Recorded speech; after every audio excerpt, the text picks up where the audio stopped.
സംസ്ഥാനത്ത് ഭരണം പിടിക്കുക എന്ന ഒറ്റ ലക്ഷ്യത്തോടെ മുന്നോട്ട് പോവുകയാണ് കോൺഗ്രസ്.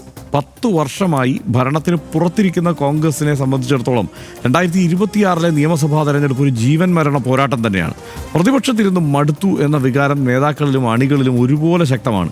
അതുകൊണ്ട് തന്നെ ഇക്കുറി വെറും ഒരു തെരഞ്ഞെടുപ്പ് പ്രചാരണമല്ല, മറിച്ച് വളരെ കൃത്യമായ പ്ലാനിങ്ങോടെയാണ് അവർ നീങ്ങുന്നത്. മുമ്പ് കർണാടകത്തിലും തെലങ്കാനയിലും കോൺഗ്രസിനെ വിജയത്തിലേക്ക് നയിച്ച സുനിൽ കനഗോലുവിൻ്റെ തന്ത്രങ്ങളിലാണ് കോൺഗ്രസിൻ്റെ പ്രതീക്ഷ. ഇപ്പോൾ വളരെ ചിട്ടയായും നൂതനവുമായാണ് തന്ത്രങ്ങൾ കനഗോലു കോൺഗ്രസിനായി ആവിഷ്കരിച്ചിട്ടുള്ളത്.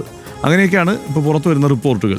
ഗ്രൂപ്പ് തർക്കങ്ങളോ നേതാക്കൾ തമ്മിലുള്ള പടലപ്പിണക്കങ്ങളോ ഇല്ലാതെ തെരഞ്ഞെടുപ്പിനെ നേരിട്ടാൽ വിജയം സുനിശ്ചിതമാണ് എന്നാണ് കോൺഗ്രസ് നേതാക്കൾ വിശ്വസിക്കുകയും ചെയ്യുന്നത്.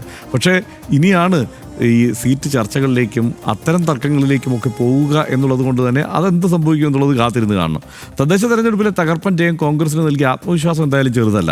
LDFിൻ്റെ പല കോട്ടകളും തകർക്കാൻ കഴിഞ്ഞത് നിയമസഭാ തെരഞ്ഞെടുപ്പിലും ആവർത്തിക്കാമെന്നാണ് കോൺഗ്രസിൻ്റെ കണക്കുകൂട്ടൽ. തുടർച്ചയായ 10 വർഷത്തെ ഭരണത്തിന് ശേഷം ഉണ്ടാകാനിടയുള്ള ഭരണവിരുദ്ധ വികാരം അനുകൂലമാക്കാമെന്നും കോൺഗ്രസ് കരുതുന്നു. അതുകൊണ്ട് തന്നെയാണ് ഇത്തവണ ഇല്ലെങ്കിൽ ഇനി ഒരിക്കലും ഇല്ല എന്ന തോന്നലിൽ കേരളത്തിലെ കോൺഗ്രസ് മുന്നോട്ട് നീങ്ങുന്നത്.